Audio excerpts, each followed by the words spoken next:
장 9절로 10절까지 같이 읽도록 하겠습니다. 시작. 나는 사도 중에 가장 작은 자라. 나는 하나님의 교회를 박해하였으므로 타도라 칭함받기를 감당하지 못할 자니라.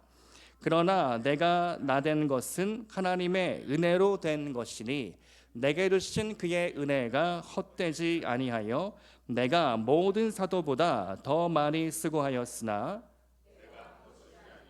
오직 나와 함께 하신 하나님의 은혜로라. 아멘.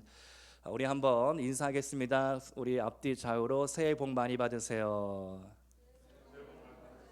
모든 것이 은혜입니다. 우리 한 번 더 인사합시다. 모든 것이 은혜입니다. 아멘. 네, 처음부터 제가 너무 뜨겁게 기도를 해서 약간 좀 경직되어 있으신 것 같아서 새해 복 많이 받으시고 모든 것이 하나님의 은혜입니다. 이런 제목으로 선구 여신예배 말씀을 나누도록 하겠습니다. 여러분, 드디어 오늘이 왔습니다. 오늘이 오리라고는 1월 1일 날 2025년도 1월 1일 날 우리가 시작하면서 과연 2025년도가 끝날까 아마 그런 생각을 하셨을 텐데요. 드디어 오늘이 왔습니다. 이 한 해가 갈수록 우리는 참 인생이 허망하다, 인생이 참 어떤 의미가 있나, 그런 어떤 허무함, 그런 생각에 자주 빠지곤 합니다. 오늘도 제가 설교를 준비하면서 이게 또 한 해가 갔구나, 별로 이룬 게 없는 것 같은데, 별로 한 일이 없는 것 같은데, 별로 내 인생에 열매 결과가 없는 것 같은데 또 한 살 나이를 먹는구나. 사실 이것은 나이를 불문하고 우리 어린 자녀이든 청소년이든 청년이든 어르신들이든 상관이 없이 다 똑같은 생각을 하는 것 같습니다. 그런 약간 허무함이 밀려올 때 문득 제가 과거에 묵상했던 한 가지 주제가 떠올랐는데요. 그것은 찬송가 4절의 영성을 배우자. 찬송가 4절의 영성을 배우자. 그런 묵상이었습니다. 여러분, 제가 한번 나눈 적도 있는 것 같은데요. 대부분의 찬송가를 불러보면 1절, 2절, 3절, 4절까지 있습니다. 그런데 4절 가사를 주목해 보면 보통 저 천국, 영원한 본향, 가나안 땅, 만나보자, 건너가자, 그런 가사들이 많이 나오는 것을 보게 됩니다. 단적으로 찬송가 257장 마음에 가득한 의심을 깨치고, 4절 가사가 이렇게 되는데요. 우리 한번 띄워주실 수 있나요? 한번 같이 읽어볼까요? 시작. 거룩한 천국에 올라간 후에도 넘치는 은혜의 찬송을 기쁘게 부르는 어린 양 예수의 그 피로 속죄함 얻었네. 속죄함 속죄함 주 예수 내 죄를 속했네. 할렐루야. 소리를 합하여 함께 찬송하세. 그 피로 속죄함 얻었네.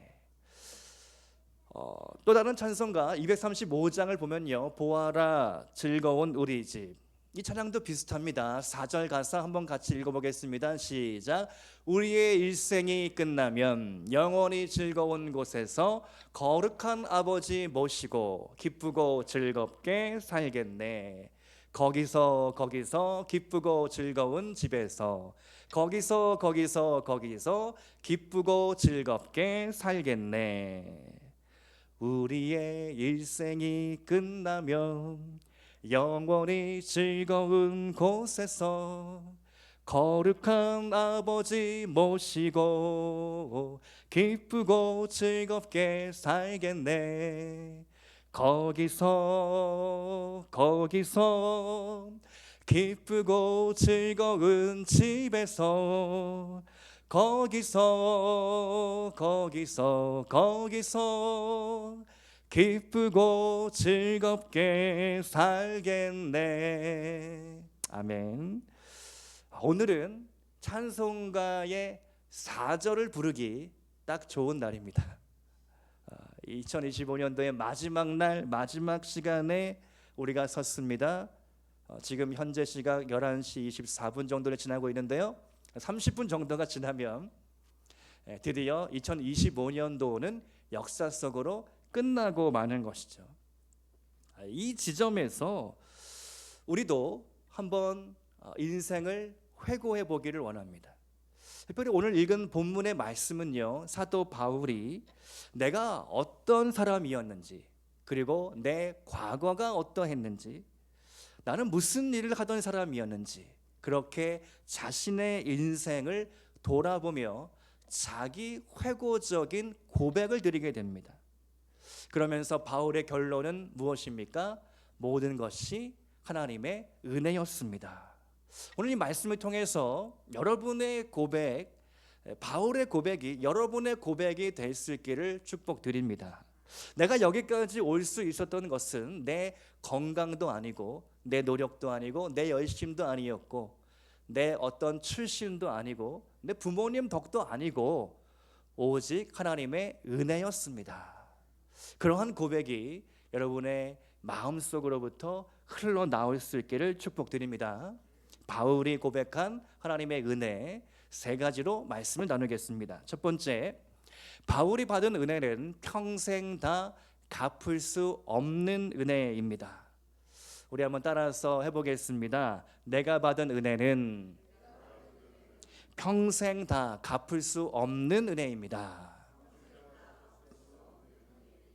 아멘. 제가 지난 주일 달란트 비유로 말씀을 나누었습니다.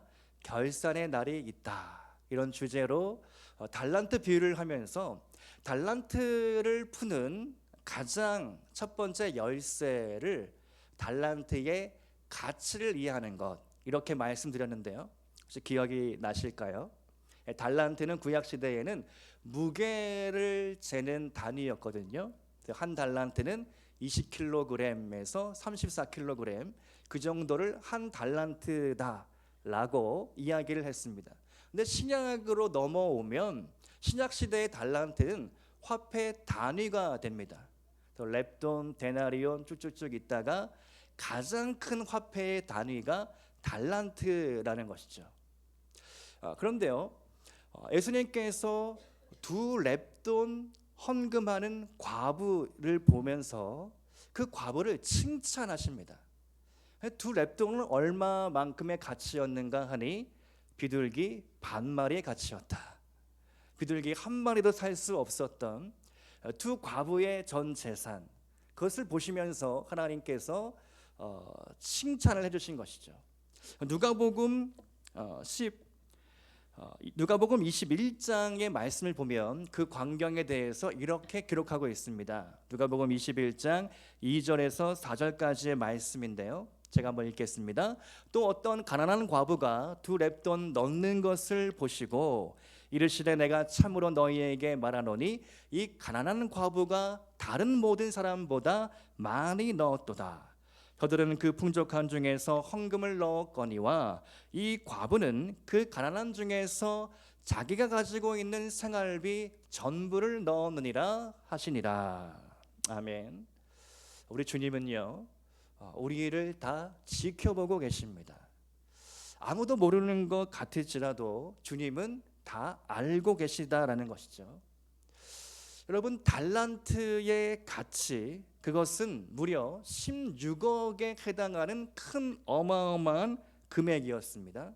그래서 1만 달란트 빚진 자, 1만 달란트 빚진 종은요, 정말 막대한 금액을 순식간에 탕감받은 것이죠.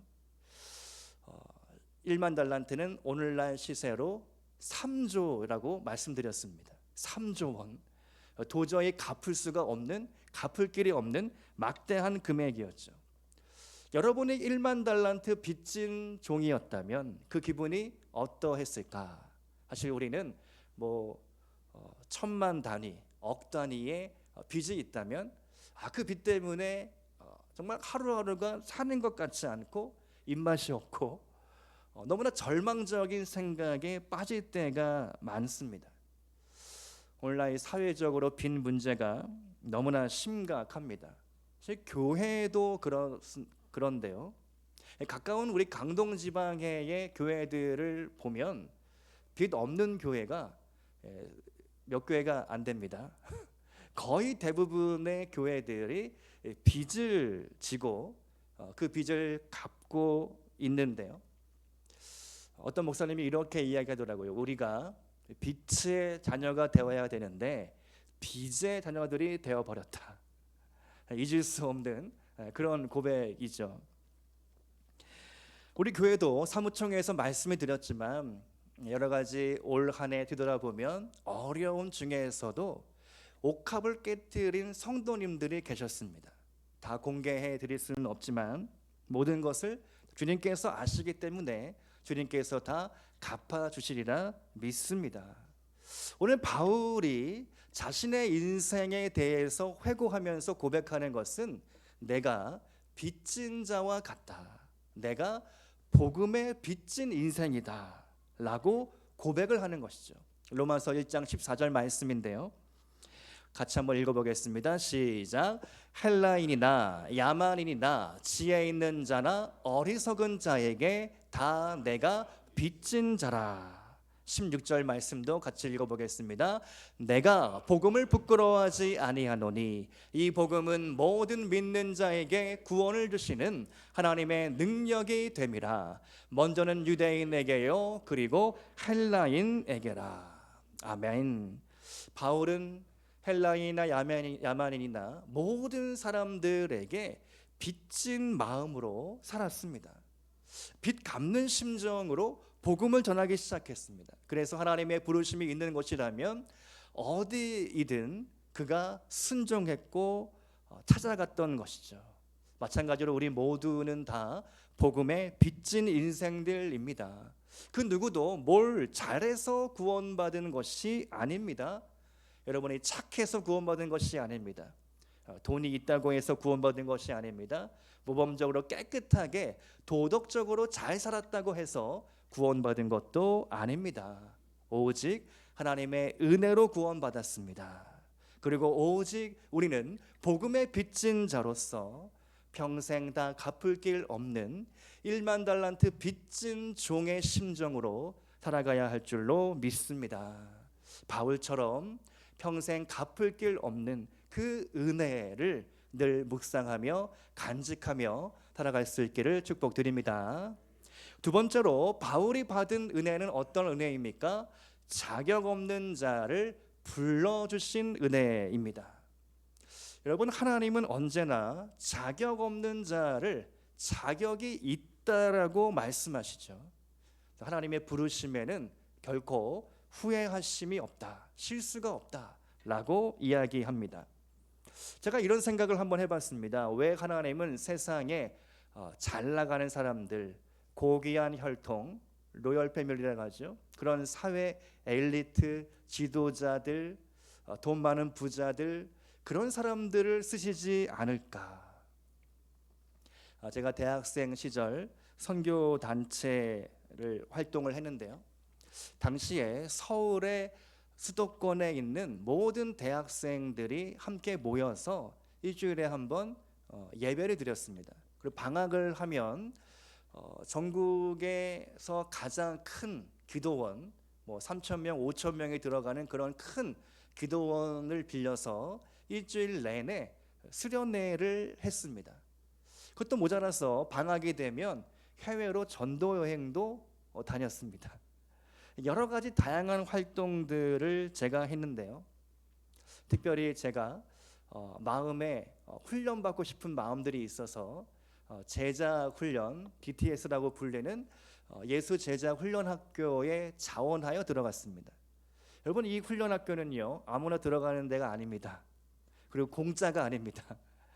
당시에 한 7개월 정도 훈련을 받는데 합숙을 하면서, 그리고 비용도 제가 기억하기로는 거의 200만 원 넘는 돈을 내야 훈련을 받을 수 있었습니다. 그렇게 훈련을 열심히 받으면서 제가 한 가지 깨달은 점이 있습니다.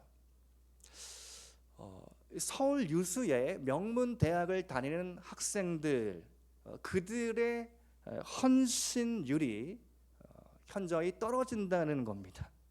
당시 학교장을 담당하고 있는 학교장 간사님이 계셨는데요. 그분이 명문 K대 출신이셨습니다. 근데 그 간사님이 하루는 혼잣말처럼 그런 얘기를 하는 겁니다. 이 아이들에게, 대학생들에게 4학년이 되면 이제 헌신하라고, 간사가 되든지 선교사가 되든지 헌신을 하라고 이제 마지막 콜링을 하는 겁니다. 그러면 그때 이 명문대학에 다니는 학생들은 결국 그 현실 앞에 타협을 하고 헌신의 길을 가지 않는다는 겁니다. 오히려 중위권 대학들, 저 같은 그런 학생들이 더 훨씬 더 잘 헌신하고 하나님 앞에 그의 인생을 바치더라라는 겁니다. 왜 그런 현상이 일어날까? 아무래도 명문대학을 나오게 되면 성공적인 미래와 앞날이 보장되기 때문은 아니었을까? 자신의 미래를 하나님께 드리려고 할 때에 그 앞에서 주저하게 되고 멈칫하게 되고 하나님 앞에 그의 인생을 바치지 않는다라는 것입니다. 여러분, 하나님이 쓰시려고 할 때 가장 중요한 것은 무엇입니까? 그의 학력일까요? 인생의 커리어일까요? 재능일까요? 은사일까요? 좋은 자제, 좋은 배경 있는 부모로부터 자라난 그런 자제들일까요?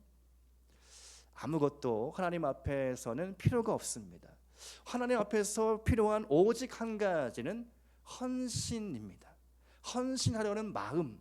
하나님은 그 한 가지를 보시고 그 한 사람을 쓰신다라는 것이죠. 마음을 드리고 생명을 바치고자 하는 각오가 있을 때 하나님은 그 사람을 들어 쓰신다라는 것입니다. 세상에 하나님이 쓰시지 못할 사람은 없습니다.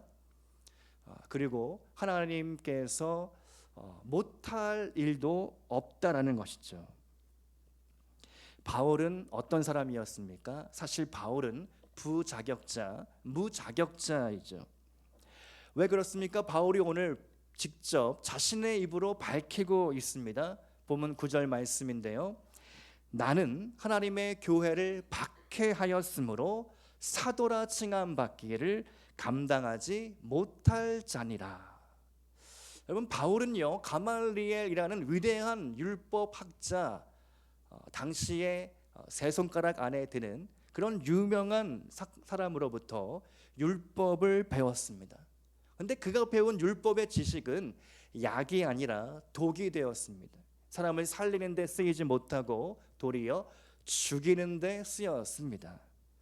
하나님의 아들 예수 그리스도가 이 땅에 오셨음에도 불구하고 그의 눈이 가리워져 보지 못했습니다.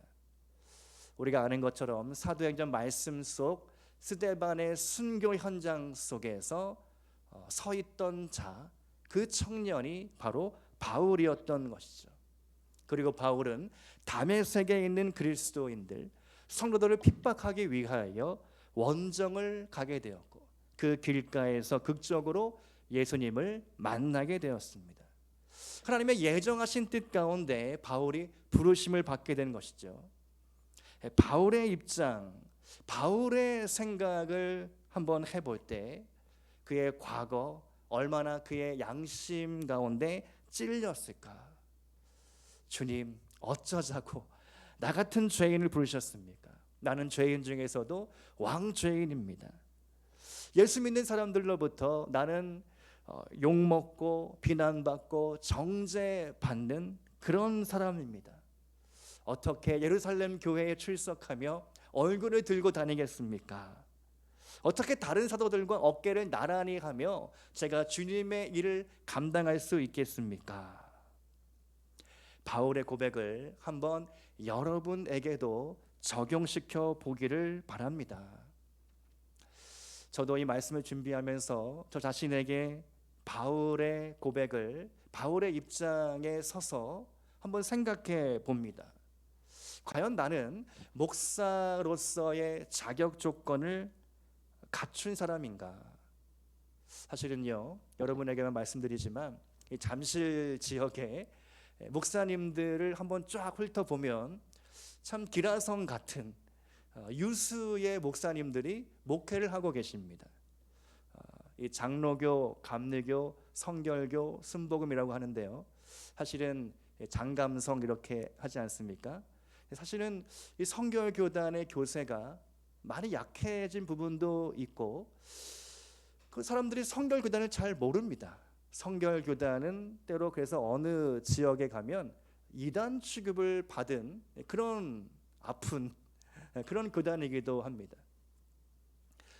이 지역의 목사님들을 보면 유학파의 화려한 경력이 있고, 뭐 저보다 말씀을 잘 전하시고 목회도 잘 하시고 좋은 그런 소양들을 많이 갖춘 분들을 보게 됩니다.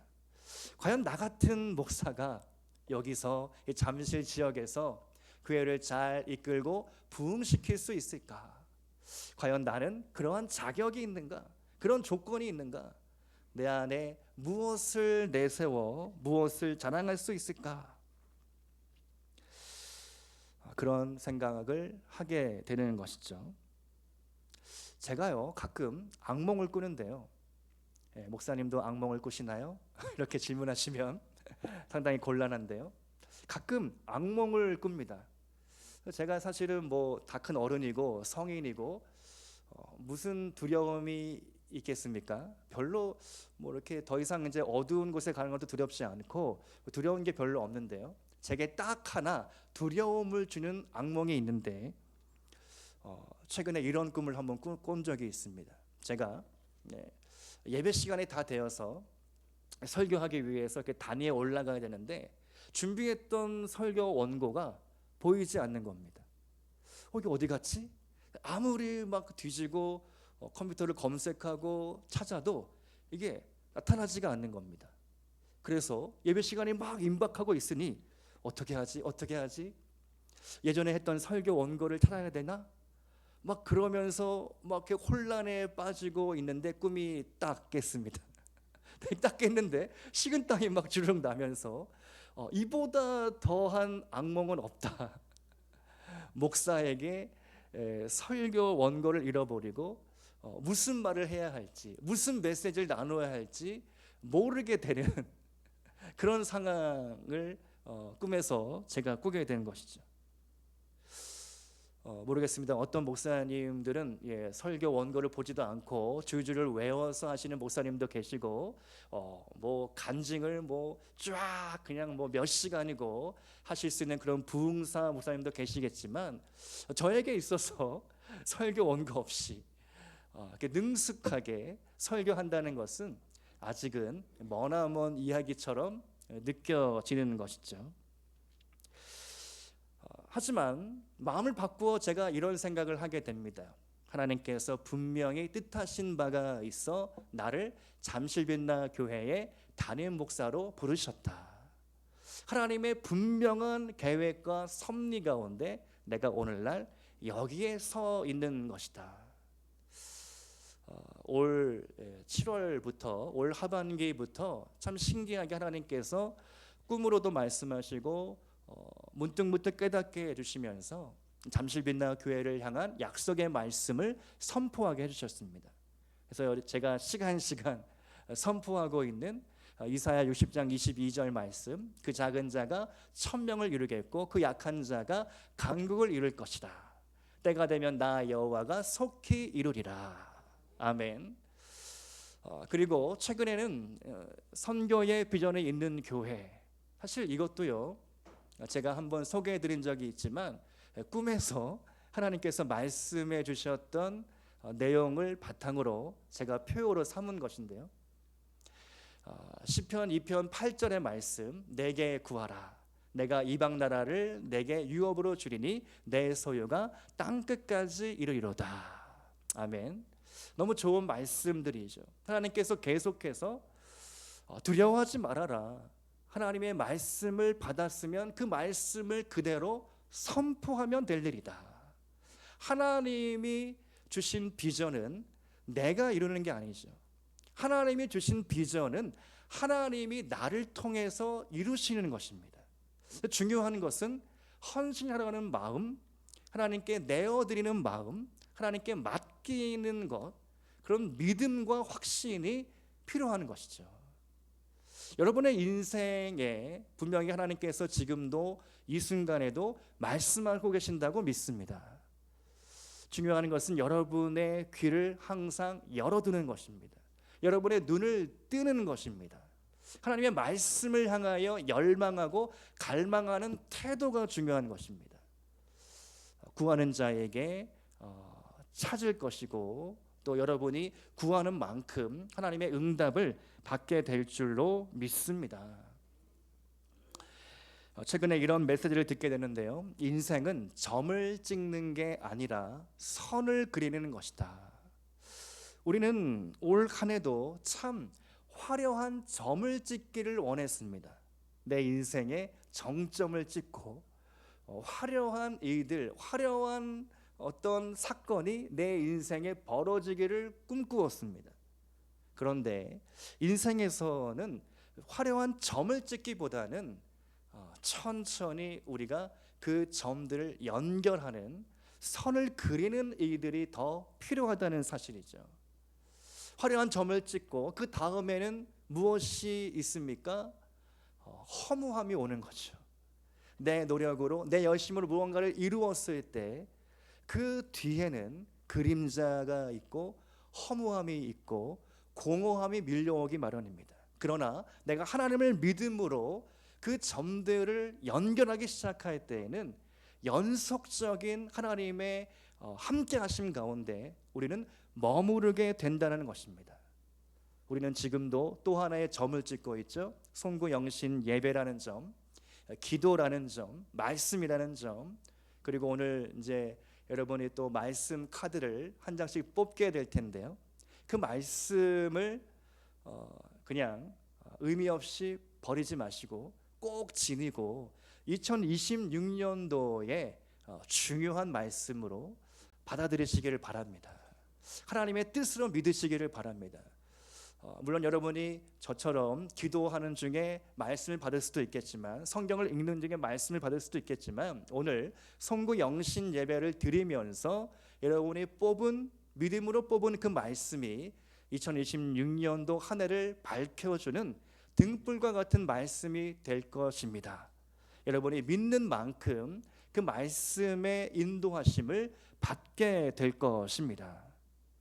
그러므로 우리가 하나님 앞에 나아갈 때 내가 자격이 있든 없든 하나님 앞에 여러분의 인생을 드리시기를 바랍니다. 세상은 자격을 따지고 조건을 따지지만 우리 하나님 아버지는 그 모든 것들보다 여러분의 마음을 보시고 여러분의 태도를 보시고 여러분의 그 중심을 보시기 때문에 그 하나님 앞에 믿음으로 나아갈 수 있기를 축복드립니다. 세 번째로 바울이 고백하는 은혜는 어떤 은혜인가? 무익한 종으로서의 은혜입니다. 여러분, 이런 질문을 한번 드려봅니다. 한 사람이 세상을 바꿀 수 있을까? 과연 한 사람이 얼마만큼의 업적을 이루어낼 수 있을까? 현대 선교의 아버지이면서 인도 근대화에 기여한 선교사님이 한 분 계십니다. 그의 이름은 윌리엄 캐리입니다. 그는 영국에서 태어나 인도 선교사로 40년을 사역합니다. 인도에 가서 세람포르라는 대학교를 세웠습니다. 기독교 대학이죠. 또 영어 성경을 현지어로 번역을 합니다. 인도의 사회를 개혁합니다. 특별히 남편이 죽으면 아내도 죽이는 세티라는 악습이 있었는데 그것을 폐지시켰습니다. 또 아기를 제물로 바치는 아주 못된 풍습도 있었는데 그것도 금지시켰습니다. 카스트 제도의 철폐를 위해 평생 노력했습니다. 농업, 금융, 과학, 다양한 부문에서 인도 근대화에 기여를 했습니다. 과연 한 사람이 어떻게 한 나라를 바꿀 수 있는가? 윌리엄 캐리의 인생을 한번 연구해 보시기 바랍니다. 저도 선교사로 준비하면서 윌리엄 캐리의 전기, 여러 가지 글들을 많이 읽으면서 참 많은 감동을 받았습니다. 마찬가지로 오늘 바울도 한 사람에 불과합니다. 그러나 그가 이뤄낸 업적이 어마어마하죠. 그는 신약 성경 27권 중에 13권을 썼습니다. 전체 분량의 25%에 해당되죠. 바울은 정통구역학자로서 기독교를 정립을 합니다. 복음의 핵심 교리를 신학적으로 구축을 했습니다. 아시아와 유럽 선교를 개척했습니다. 수많은 교회들을 세웠습니다. 뿐만 아니라 많은 제자들을 키워냈습니다. 어떻게 한 사람이 이렇게 다양한 일들을 해낼 수 있었을까? 바울의 인생을 한번 생각해 보면 하나님은 결코 바울을 우연히 부른 게 아니었다는 겁니다. 하나님의 예정하신 뜻 가운데에 그를 부르신 것이죠. 창세 전에 바울을 쓰시기 위해 준비하셨습니다. 태어날 때 바울을 로마 시민권자로 태어나게 하셨습니다. 자라날 때 예루살렘으로 유학을 보내셨습니다. 철저한 공부를 시켜주셨습니다. 언어적인 능력을 주셨죠. 헬라어, 히브리어, 아람어를 능통하게 할 수 있었습니다. 타고난 끈질김과 인내, 성실함과 같은 성품을 그가 배우게 하셨습니다.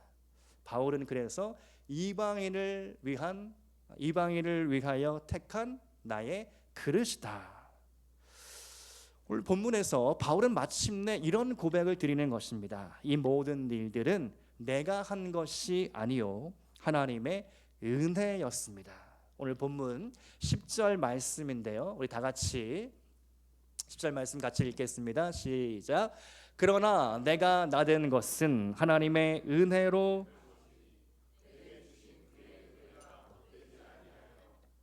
모든 사도보다 더 많이 수고하였으나 내가 한 것이 아니요 오직 나와 함께 하신 하나님의 은혜로라. 아멘. 하나님의 은혜였습니다. 모든 것이 하나님께로부터 왔고 내가 다만 계약할 일을 했을 뿐입니다. 이것이 바울의 고백인 것이죠. 바울의 인생을 다른 말로 표현한다면 무익한 종으로서 그가 충성했고 다만 주인이 명령하신 일에 순종했을 뿐이다. 우리가 하나님의 일을 어떻게 하면 감당할 수 있을까? 그것은 주인 되신 하나님 앞에 종으로서 순종하는 것, 종의 태도가 우리에게 필요하다라는 것입니다. 사우디아라비아에서 왕이 타는 말을 이렇게 훈련시킨다라고 합니다. 일단 혈통 좋은 말들을 선발을 합니다. 그 중에서도 고르고 골라 훈련을 시키게 되는데요. 특히 어떤 상황에서도 휘슬을 불면 그 자리에 멈춰 서도록 훈련을 시킵니다. 그렇게 여러 가지 훈련을 시킨 가운데 마지막으로 최종 관문에 도착을 하게 됩니다. 최종 관문은 3일 동안 사막으로 내보내는 겁니다. 사막에 가면 마실 물이 없는 거죠. 이 말들이 기진맥진하고 헐떡거리게 됩니다. 그래서 지쳐 쓰러지기 일보 직전까지 놔두다가 마지막 순간에 오아시스가 있는 곳으로 몰아가는 겁니다. 그러면 모든 말들이 물 냄새를 맡으면서 힘껏 오아시스를 향해 막 내질러 가는 것이죠. 바로 그 순간 조련사가 힘차게 휘슬을 붑니다. 어떻게 될까요? 대부분의 말들은 그냥 그 휘슬 소리를 들은 척 만척하고 오아시스로 그냥 가버립니다. 그런데 놀랍게도 그 중에서도 소수의 몇몇 마리들만이 대다리에 멈춰 선다고 합니다. 그리고 조련사들은 그 마을에 다가가서 낙인을 찍어주게 되는데 왕을 섬기기에 합당한 말, 그런 인증을 찍어준다는 것입니다. 여러분, 과연 만왕의 왕 대신 하나님을 섬기기에 나는 과연 합당한 성도인가? 나는 지금 어떤 소리를 듣고 있는가? 세상의 소리를 듣고 있는가? 아니면 하나님의 휘슬 소리에 민감하게 반응하고 있는가? 하나님이 멈추라고 할 때 나는 멈추고 있는가? 아니면 세상을 향하여 야생마와 같이 그렇게 다니고 있는가? 바울은 다메섹 도상에서 그야말로 하나님의 휘슬 소리를 듣게 됩니다. 멈춰라. 나는 너의 예수다. 네가 핍박하는 예수다. 나는 살아있다. 그 주님의 말씀, 주님의 음성을 듣고 바울은 그 길로 돌이키게 되었습니다. 그리고 그는 아라비아 광야로 나아가서 3년 동안 하나님 앞에 자신의 모든 과거를 돌아보며 회개했고 돌이켰고 완전히 새로운 인생을 살기 시작했던 것입니다. 이 세상은 정말로 악하고 음란한 세상입니다. 잠깐 하늘 파면 내 눈과 내 마음과 내 생각이 세상 문화에 젖어가게 되어 있습니다. 여러분, 우리가 새해를 준비하면서 성구 영신 예배를 드리면서 하나님 앞에 새롭게 결단하기를 원합니다. 우리가 천부여 의지없어서 성령이여 강림하사 찬양을 불렀던 것 같이 성령님 오늘 내게 오셔서 내 마음을 씻어주시고 오늘 내 마음을 새롭게 해주셔서 내가 왕을 섬기기에 합당한 말처럼 준비되어지게 하여 주시옵소서. 주인을 기쁘시게 하는 그러한 종의 삶을 살아가게 하여 주시옵소서. 그리고 인생을 마치는 그날 나는 무익한 종입니다. 다만 해야 할 일을 했을 뿐입니다. 그러한 고백으로 하나님 앞에 나아갈 수 있기를 축복드립니다.